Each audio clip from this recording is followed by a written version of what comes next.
If you're listening to this alone, you should be.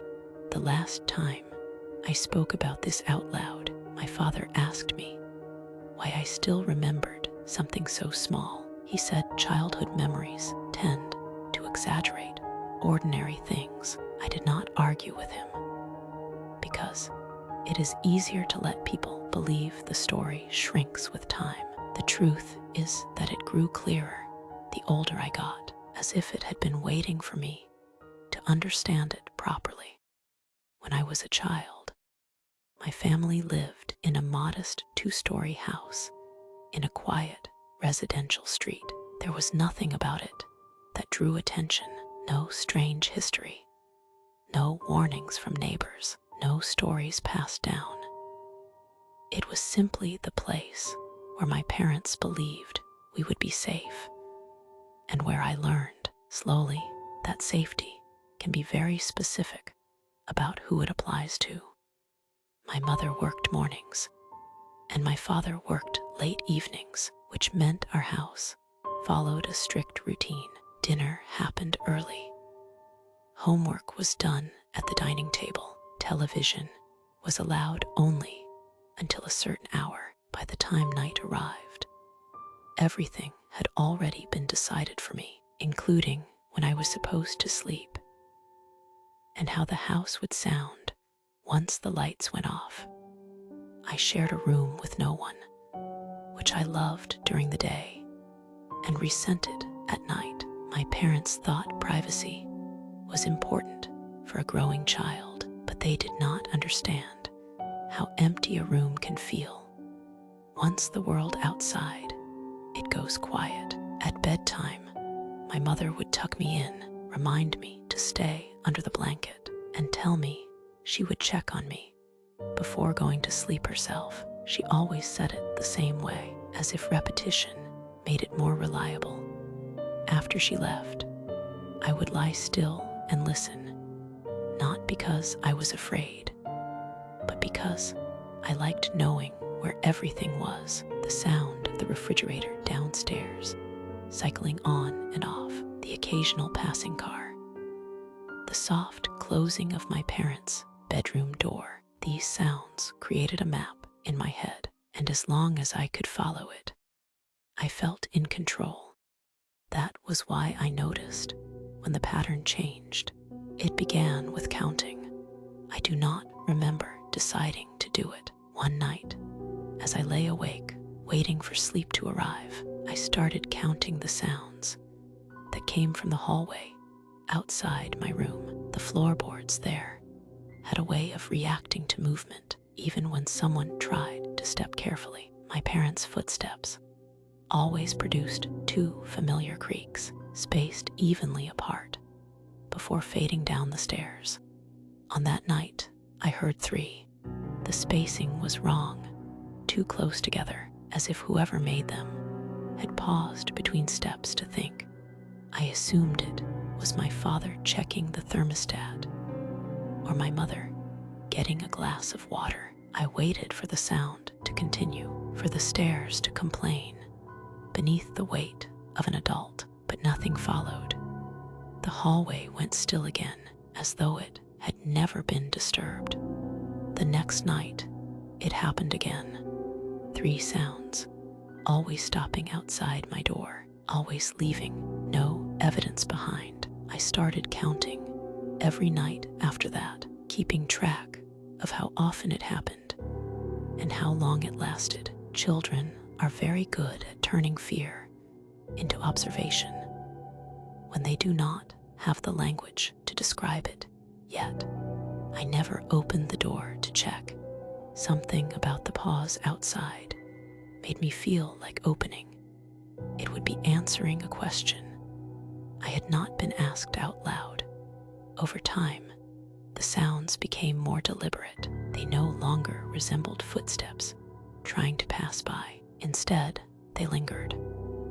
I would hear the faint suggestion of movement, followed by nothing at all, as if whoever was there understood that being heard was enough. I mentioned it once at breakfast, describing it as a noise problem. My parents laughed gently and told me houses make strange sounds at night, especially older ones. They said I was probably noticing it more because I was growing up and paying attention. They were not wrong about that part. A few nights later, the counting stopped working. The sounds outside my door did not happen every night anymore, but when they did, something else followed, a quiet breath, close enough that I could hear the change in rhythm. When I shifted beneath my blanket, it was careful, controlled, and never hurried, like someone making sure they were doing it correctly. I began pretending to sleep earlier, closing my eyes and slowing my breathing the way my mother had taught me. I learned quickly that the breathing in the hallway changed when I did this, becoming softer, as if it was trying to match me. That was when I understood that it was not lost. It was waiting. The first time it spoke, it did not use my name. Instead, it counted. It whispered numbers under its breath, stopping just before it reached the one that matched my age. The voice was low and unsure, like someone practicing a language they had only heard once before. I stayed perfectly still, terrified that any reaction would correct it. When it left, it did so without sound.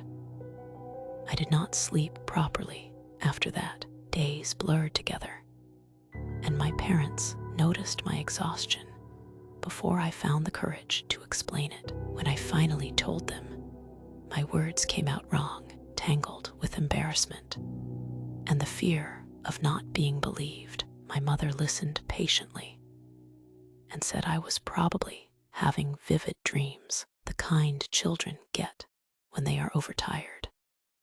That night, she promised to leave the hallway light on. The light did not stop it. It changed how it behaved. The breathing stopped entirely, replaced by the sensation of presence, as if the hallway itself had learned how to wait. I could no longer rely on sound to tell me where it was. Sometimes I would open my eyes and feel watched without knowing from which direction, my skin reacting before my thoughts could catch up.